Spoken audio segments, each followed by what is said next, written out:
Maintenant, je vais vous expliquer les règles à partir du 10 ans. Ce qui s'ajoute, ça va être les actions forcées. Donc vous allez avoir la passe forcée, le tag forcé et donner un lapin de force. Comme je l'ai dit précédemment, pour les règles à partir de 8 ans, qui était quand on était en valeur inférieure, on ne pouvait pas faire l'action. Là, en l'occurrence, ça a changé. Grâce à cette règle, vous allez pouvoir, même en étant en infériorité numérique, pouvoir faire une passe, un tacle ou donner un lapin. Je vous explique. Par exemple, je vais commencer par la passe. Voilà. À savoir qu'un rongeur qui possède un œuf a une valeur de 0, tandis qu'un rongeur sans œuf a une valeur de 1. Pour une page, je calcule les deux cases.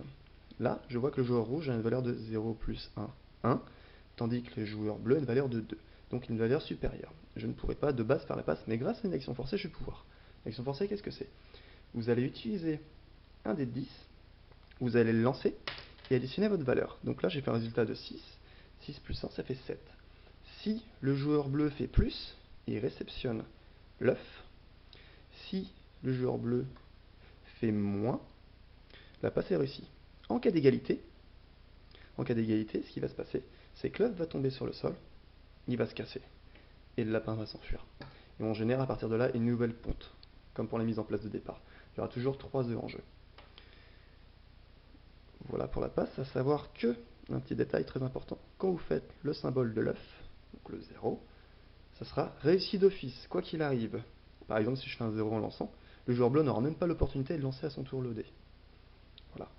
Pour les tacles, c'est pareil, si vous voulez tacler et que vous êtes en infériorité numérique, par exemple, je vais mettre des renforts pour faire voir par rapport au joueur rouge. Le joueur rouge est à 2 contre 2, le bleu n'est pas si supérieur. Cela dit, le joueur bleu va lancer le dé, il fait 8, plus 2 ça fait 10, le joueur rouge à son tour. Le joueur bleu a réussi à faire plus, donc il réussit à faire le tacle. De la même manière, quand on veut donner un œuf à un lapin, il faut toujours être en phase de base. Là, de base, je ne pourrais pas, parce que j'ai une valeur de 0 contre 1. Donc je vais tenter de donner au lapin de force. Je lance, je fais un total de 4, donc plus ma valeur de 0, donc 4 plus 0, ça fait toujours 4. Et joueur rouge, il fait 1, plus sa valeur de 1, du coup il fait moins. La passe est réussie. Voilà concrètement comment fonctionnent les actions de force.